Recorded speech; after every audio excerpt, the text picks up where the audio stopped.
I love the end of the concert. We all come together and we sing "We Shall Overcome." I think a lot about Dr. Martin Luther King and like how he sang that song, and it kind of shows me like just the monumental change that we've been able to make since that time.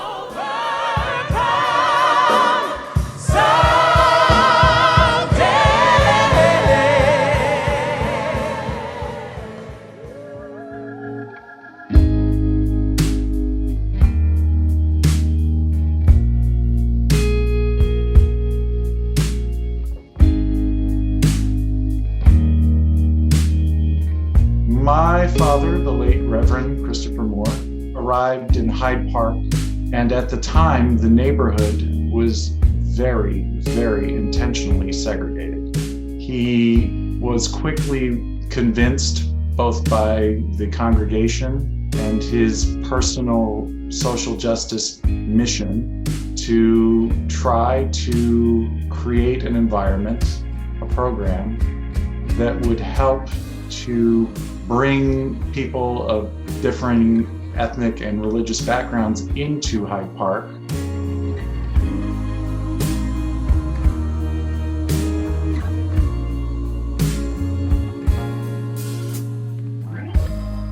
I was introduced to the Chicago Children's Choir in August of '98.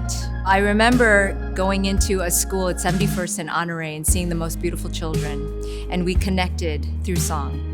And from that day on, I made it my mission to bring access to as many children as possible. I joined Chicago Children's Choir because I was searching for a safe place. I'm Black, I have same-sex parents, and it was just one of the first places that accepted me and allowed me to be who I want to be and learn as much as I can. This choir has really opened up my eyes to a lot of the community in Chicago that I wouldn't otherwise interact with. My grade school and my communities were all predominantly white.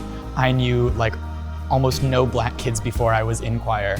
Now I have really close friends from all over the city, from all sorts of different backgrounds. Music has this power to bridge divide, to break down barriers. It's this universal language.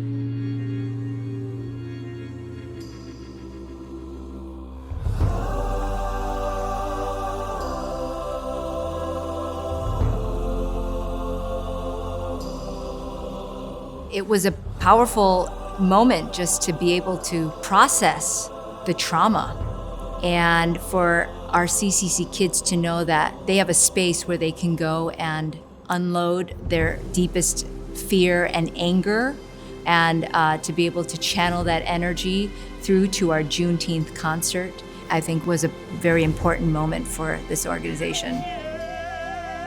The biggest thing that I've gained from my time in the choir is just how powerful music is and how it can be used as a vehicle for social change and connection. Chicago has had a history of being segregated.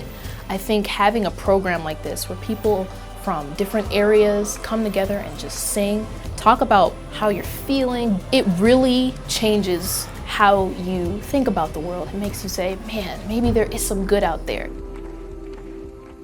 The Chicago Children's Choir has been celebrating Black History Month for over 30 years. It's an annual tradition. Every year we conclude our Black History Month concert with "We Shall Overcome," a civil rights song for over 50 years, heard around the world.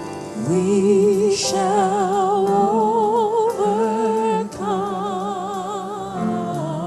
The late John Lewis even said that this tune carried him through the years of struggle. And the struggle continues. What I would want the audience to get from our performance is just to understand the meaning for actually hosting these concerts.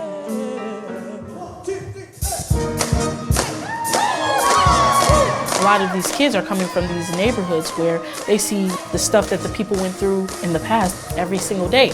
So it's very important to just make sure we can build that connection and keep that history going, because history is knowledge. You know, one of my singers said it best. Miss Lee, why is it that we always learn Black History Month is about slavery? We were kings and queens before we were slaves. That comment stuck with me. We celebrate Black History every month, and we want to change the way people perceive this celebration.